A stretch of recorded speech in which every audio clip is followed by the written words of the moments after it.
Hi mga kapamilya! Maraming salamat po sa lahat ng inyong suporta. Dahil sa inyo, together forever pa rin tayo. Abangan niyo po ang Someone Someday, malapit na malapit na. With Kapamilya Online Live and I Want, together forever tayo. Kathden pa rin ang number 1 mga kasembreros. Sunod-sunod ang endorsement post ng Kathden mga kasembreros. So wala pa rin tatalo. Tapos si Kath, no, ayan, nag-invite na siya mga kasembreros. Unahin ko ito, may isang fan dito na nagpa-picture kay Alden, si Zian Princess, mga kasembreros, no. Spotted si Alden sa labas. Parang sa Laguna yata na bahay nila ito, no, sa labas mga kasembreros, if I'm not mistaken. Si Zian Princess 18 ang nag-post nito mga kasembreros, no, naka-black si Alden. Parang ano lang siya, usual, no, na parang pambahay yata ni Alden ito mga kasembreros. So si Zian Princess ang nag-post nito mga kasembreros. So pero correct me if I'm wrong ha, kung ito po ay yung sa bahay nila sa Laguna mga kasembreros. Tapos si Alden, ito yata yung after niya sa shoot ng ano sa BYD ba, sa BDO ba niya to, mga kasembreros, no. Tapos ang karugtong niya ay yung video ni na Alden sa ano, sa hospital mga kasembreros, na nag-taping sila ng Code Gray mga kasembreros.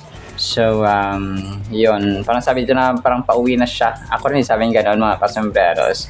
So ang cute niya, parang sinasabi ng fan na nag-aantay sa labas na pauwi na kami yan. Tapos sabi ni Alden ay ako din sabing ganoon mga customers. Tapos may mga pasilip pala na ano dito ha, na larawan, yung mga nag-taping or nag-ano doon sa may hospital na kung saan nag-shoot si na Alden mga kasembreros. So may pinost dito ang isang staff yata doon mga kasembreros, no, si Marites Aliado, no, day 4 taping, regular role, unlocked ng regular. Okay, so part sila ng ano, ng Code Gray na ano, ng mga staff na nurse mga kasembreros. So yon, starring Alden Richards, Code Gray. So thank you Lord. First ever medical action drama series soon at GMA 7. So tapos naka-blue sila dito, no, na mga staff mga kasembreros. Tapos yon, dito mga snapshots at saka mga ano na pictures nila dito, yung pinost niya mga customers, and we're so thankful kasi nag-post siya ng kanila mga litrato or larawan doon mga kasembreros. So si Marites Aliado, no, mga kasembreros. So yun, bihira lang din talaga ang mag-post nito mga kasembreros kasi una-una sa lahat ay talagang busy and at the same time ay dito exclusive of my privacy ang ospital mga kasembreros. Tapos pinost ito ng View kagabi, yung eksena ni na Jao and Cara dun sa may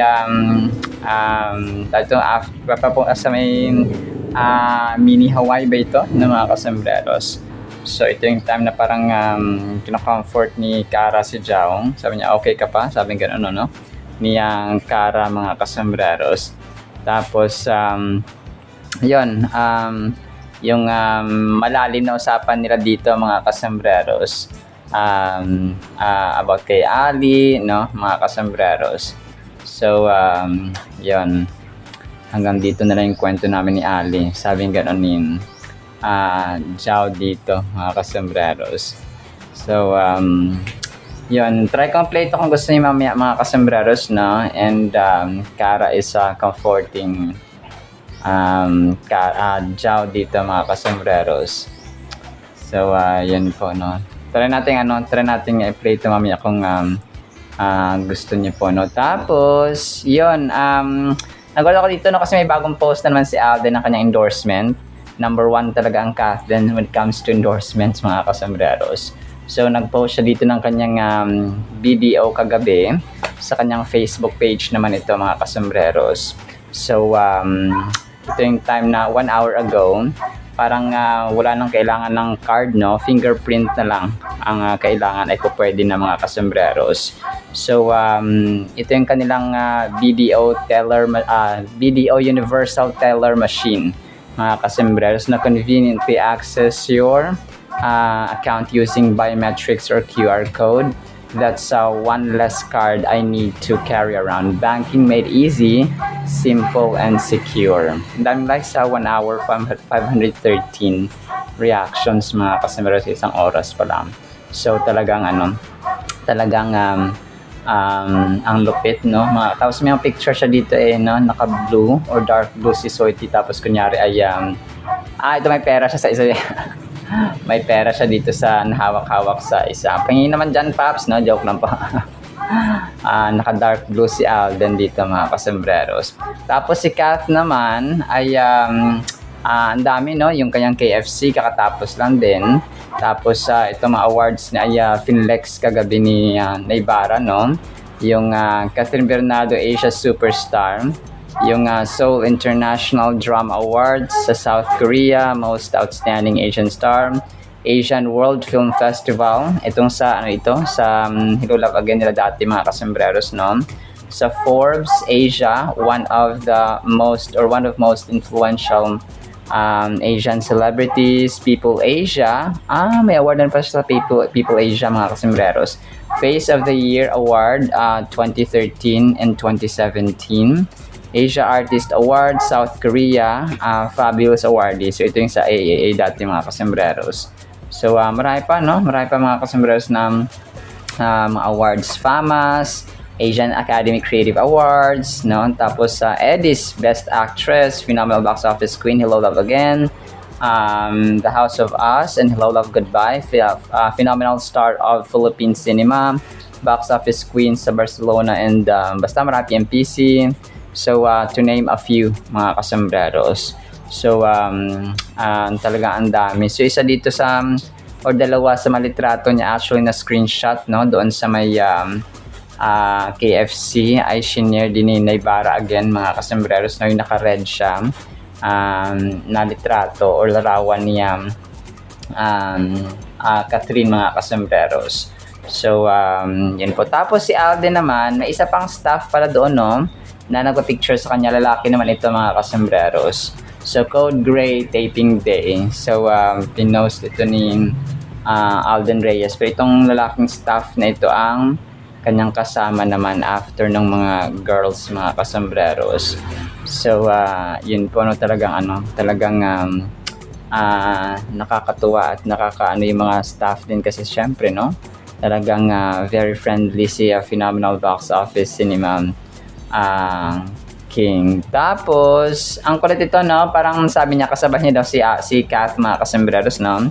So si Treb, sumakay ako sa jeepney. Yun yung kanyang yun yung kanyang music background mga kasembreros. So sumakay ako sa jeepney, ikaw ang aking nakatabi, hindi ako makapaniwala. So POV, nakasabay mo si Catherine Bernardo sa bus ng airport. So tapos yung mga pictures kasi ni Kath, yung nakalagay sa parang yung may ng kamay, hawakan ng kamay mga kasembreros, na parang hindi ka mahulog. So or hindi ka matumba mga kasembreros. So pero hindi naman niya talaga nakasama si Kath, no, na lang niya dito na yung litrato lang yung litrato ni Kath mga kasembreros, yung nakasabay niya. Tapos may isa pang video sina Dimples Romana at saka si Kath naman ito mga kasembreros. Parang inayusan sina Dimples at saka si Kath dito, no. Shoot yata nila ito sa Summon Someday, no. Parang gumagawa sila ng teaser mga kasembreros. Hindi kita na isama kahapon mga kasembreros. So naka-pink, light pink, pero light peach. Ito si Dimples, tapos si Kath naman ay naka-white dito. So matangkad din itong si Dimples, no. 5'5" yata ang height nito mga kasembreros, or 5'4". So, yun po. Tapos, next item natin. So, abang-abang pa tayo ha ng mga ano pa, no, kaganapan. Ito. So, si Wendell Abad pala itong mga kasambreros na ito nagpa-picture kay Kath doon sa may unveiling ng Madame Tussauds niya mga kasambreros. So, backstage ito, parang nagkaroon siya ng ano, ng chance na makapag-picture na malapitan kay Kath mga siguro ano to, isa sa mga winners ng mga fans doon, no, kasi nagkaroon ng promo, di ba, or game ang Madame Tussauds Hong Kong mga kasambreros kung sino makakahula ng movie. So si Wendell Abad siguro na nagpa-picture dito ang isa sa mga winners kung kaya nagkaroon siya ng chance na makapag-picture kay Phenomenal Box Office Cinema Queen. Tapos si Alden dito, inedit na parang nanonood daw siya ng dito ng ng basketball mga kasambreros. So Barangay Ginebra versus TNT yung naglalaro kunwari dito mga kasambreros. So pero ito po ay edited na video lang mga kasambreros.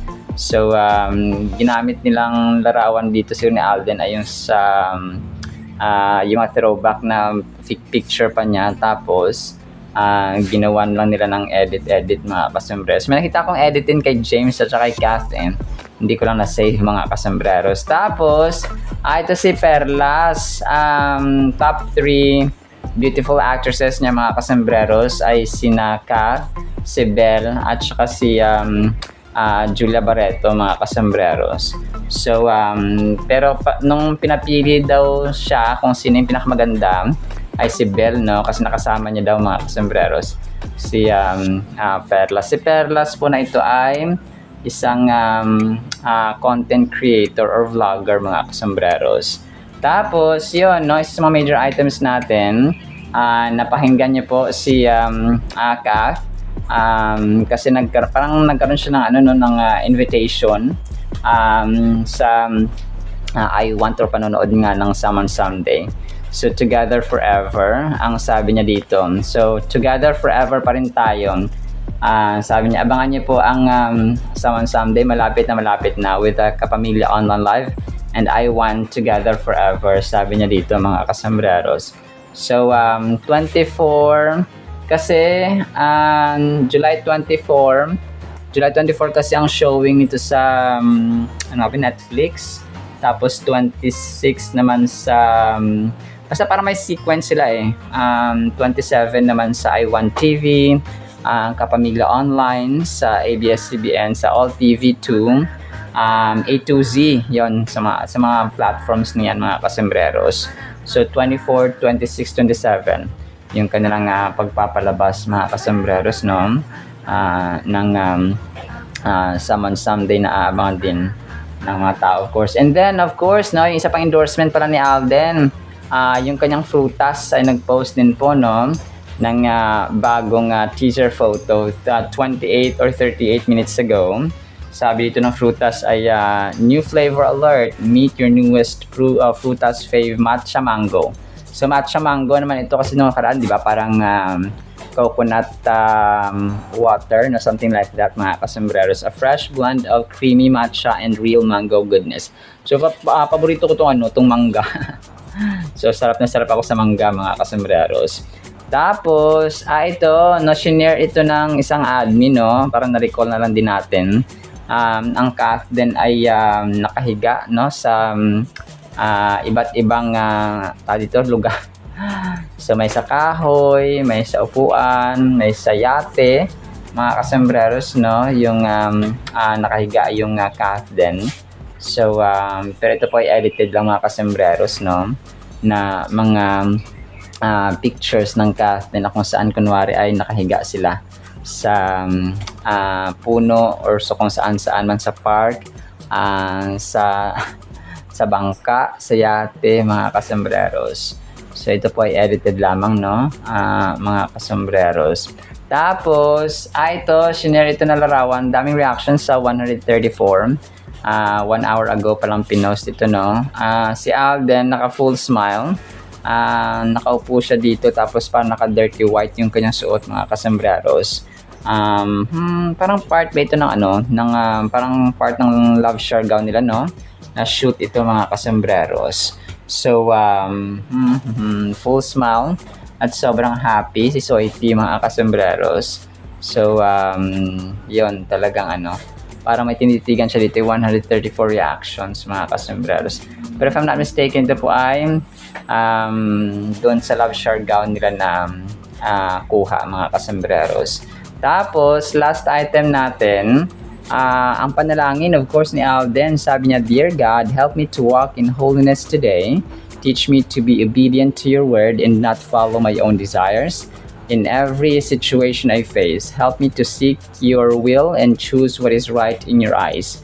But just as he who called you is holy, so be holy in all you do. 1 Peter chapter 1 verse 15. So yun siya. Give me strength to make godly decisions and to honor you with my thoughts, words, and actions. Shape my heart to reflect your character in every moment.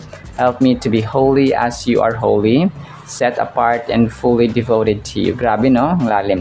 Let my life bring you glory today. In Jesus' name, Amen. So, Amen and Amen, Pops Alden, no? So, yun lang actually sa ating Kathleen items. I-play ko po itong mga videos na inyo pong papakinggan itong kay Karat Kaljao. And then, ang salita ng Panginoon na sobrang mahalaga sa ating buhay. Isang pinagpalang araw po ha sa bawat isa.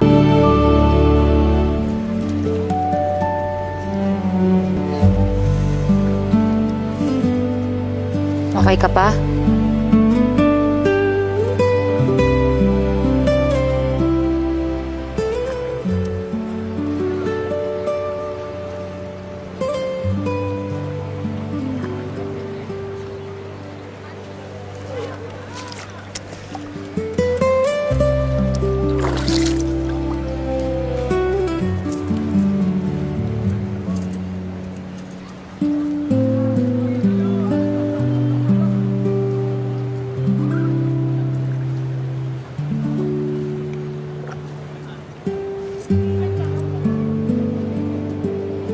Wala na talaga, no?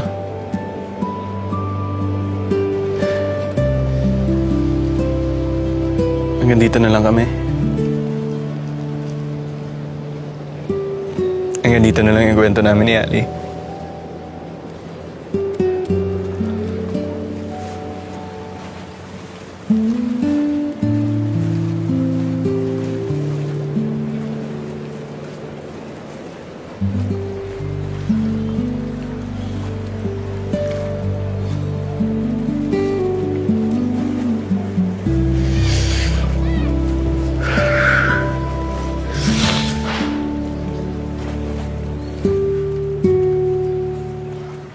Tara na, Joe.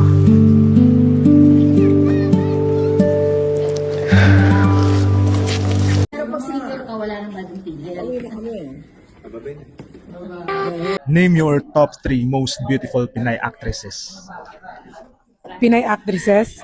For me, Julia Barreto, Catherine Bernardo, and Bel Mariano. Yes, kung pipili ka sa kanilang tatlo, sino ang pinakamaganda at bakit? Para sa akin, si Bel Mariano. Mariano, bakit? Sobrang love ko lang si Bel eh. Tapos sobrang ina-idolize ko rin siya and sobrang talino niya. Very relatable at applicable, mga kasembreros, ang ating Word of God. Ang title po natin ay Linisin ang Sarili. Isaiah chapter 1 verse 16. Wash yourselves, make yourselves clean, sabi dito ni Prophet Isaiah. Take your sinful actions from my eyes, stop doing sinful things. So, si Lord ito, si Almighty God or God the Father, mga kasembreros, na nagsasabi sa pamagitan ni Prophet Isaiah. Sinasabihan niya at nire-remind niya mga tao na hugasan natin, linisin natin ating sarili at lumayo sa mga kasalanan, mga kasembreros. So, sabi niya ito, ihinto ang paggawa ng masasamang bagay, mga kasembreros. Ito po ay reminder, paalala, warning ni Prophet Isaiah sa mga tao. And especially, it is also applicable sa ating generation at sa ating buhay, mga kasembreros in general. So, sa atin, di ba parang anak natin, di ba pag nire-remind natin sila Now, anak, dapat ganito, dapat ganyan, no, gawin na mabuti, gawin ang tama. Kasi wala naman siguro nanay or tatay na gusto nila yung anak nila barumbado, yung anak nila pasaway, yung anak nila kung ano lang pinagagawa sa buhay, parang walang direksyon. Alam nyo, delikado po talaga, no? Dito ko na realize na ang isang bata, kahit tayo matatanda, no, kapag wala tayong prinsipyo na align sa Panginoon, pag wala tayong direksyon, parang disorder yung ating tawag dito, messy yung ating prinsipyo sa buhay. Parang wala tayong sense of direction, no, sa buhay, mga kasembreros. So para tayong isang taong naliligaw, no, kasi di ba yung isang tao, di ba, pag naliligaw, asa na kaya ako? Asa na kaya ako? So parang ganoon siya, mga kasembreros, no. Kapag tayo pa ay naliligaw sa buhay or sa isang lugar, for example, magtatanong lang tayo, di ba? So sa ating buhay, kailangan meron tayong guiding principle. Ano ba yung prinsipyo? Ano ba yung aking sinusundan na tinatahak na landas? Yung landas ba ng aking sarili, ng aking asawa, ng aking kapatid, ng aking magulang, ng aking kaibigan, o ng tao? No, kapag ikaw ay social media influencer, no? Ano bang aking ano bang aking ano ba yung aking sinusundang paniniwala, belief or faith, no, sa buhay? So ganoon siya. It's really important na meron po tayong ganun, kasi ang isang bata, ang isang tao na walang sinusundang prinsipyo, kapag niyaya ng tropa na uminom ng alak, na magpakalasing, so go rin sila. Pag sinabi na, ganito muna, gala muna tayo, kahit na may trabaho or kahit na may gagawin mas importante. So yun ang ginagawa because they don't have a guiding principle, direction ba, mga kasembreros, which is very dangerous kapag lalo na kapag ikaw ay may asawa na, may anak na, at saka may responsibility na sa buhay. Tapos pag niyaya ka ng tropa o ganito, parang buhay walang asawa kahit meron ka ng anak at asawa. So delikado po yun, may mga times naman siguro na kailangan mag-enjoy but not all the time, no, mga kasembreros. Kasi kapag ikaw ay kahit nga ako kahit wala pa akong sariling pamilya, I have my priorities, no? Yung priority number 1, priority number 2, and so on, mga kasembreros. In this profound verse from Isaiah, we find a call to action from God to His people, urging them to reflect on their ways and make necessary changes. The words, wash yourselves, make yourselves clean, suggest a need for inner transformation. So hindi lang ito yung maliligo tayo, mga kasembreros, kasi di ba sabi niya, wash yourselves, hugasan mo yung sarili. Kasi di ba tayo kapag marumi tayo sa ating katawan, so pwede lang tayong maligo, pwede lang tayong magsabon or mag-shampoo pa dyan, or kung anumang produkto na pwede natin gamitin para alam mo yon, para maging malinis, mga kasembreros. Pero dito hindi, no, kasi ang sasabi dito na wash yourselves, make yourselves clean ay inner transformation, inner cleansing, mga kasembreros. And only God in His Word, mga kasembreros, can purify us, no? Hindi yung tama naman na maligo tayo, or tama naman na magsabon tayo, or magkuskus ng kung ano dyan. But this one is inner transformation. For example, dati pasaway ka sa magulang mo, kailangan magbago na. No, kailangan sundin mo na yung magulang mo, mga kasembreros. Kung dati ay cutting classes yung ginagawa mo, so ngayon ay dapat mag-aral na mabuti. Or dati ay wala kang prinsipyo na maganda, or walang direksyon ng buhay mo. So ngayon dapat ay may direksyon at prinsipyo ka na, no? Ganun po siya. So which is hindi siya external na changes or transformation or cleansing lamang, but inner transformation or inner cleansing, mga kasembreros. It's a reminder that in order to restore our relationship with God, we must first deal with our own actions. Just like washing away dirt and grime from our bodies requires effort and intention, so does cleaning or cleansing our hearts and minds from impurity. So kagaya ng mga natin, yung mga dito yung grime, yung yung dumi sa katawan natin, mga kasembreros.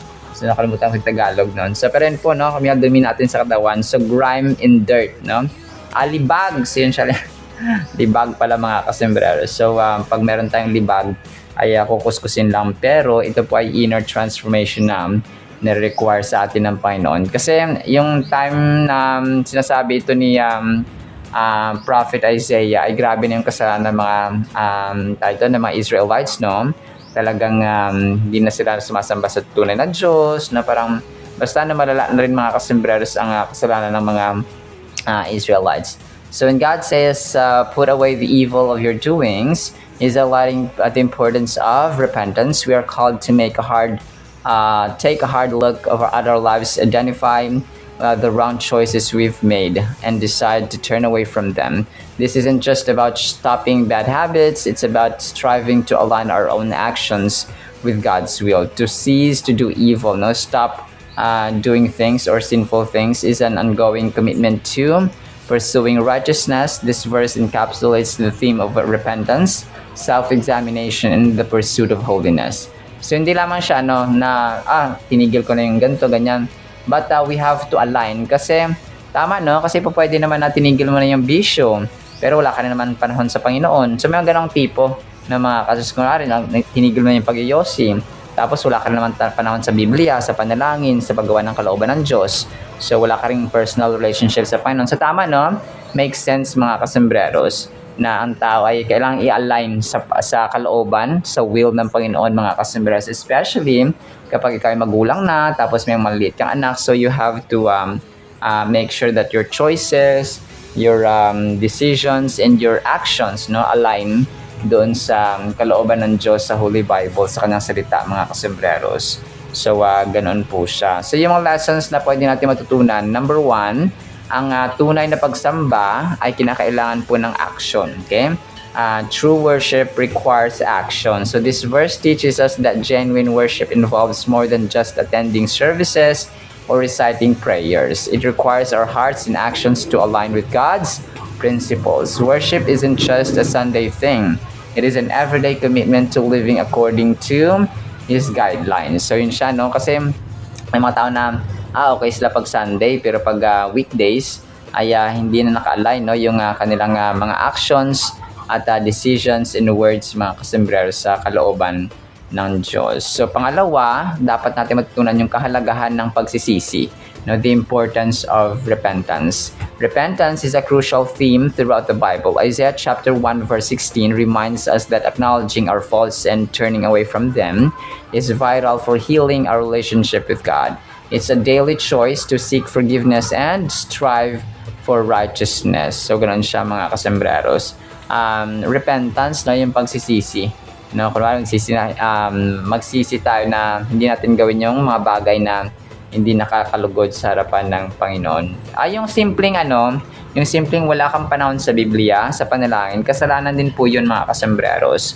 So, we have to change and make transformation mga kasembreros na dati wala kang panahon sa Biblia, sa panalangin. So kung iniinsulto ka ng ibang tao dahil tinutokso ka nila na pa-Bible ka pa, so yan lang po ng mga kasembreros. Let your actions speak, no, your change, who God is. Kung mabuti ang Diyos, dapat maging mabuti rin tayo sa ating kapwa-tao. Kung humble ang si Lord Jesus Christ, dapat maging humble din tayo mga kasembreros. Kung siya ay magpatawad din po tayo so that people will see God's reflection sa ating buhay mga kasembreros. So, number 3, the last one is isipin natin na yung ating mga choices ay mahalaga.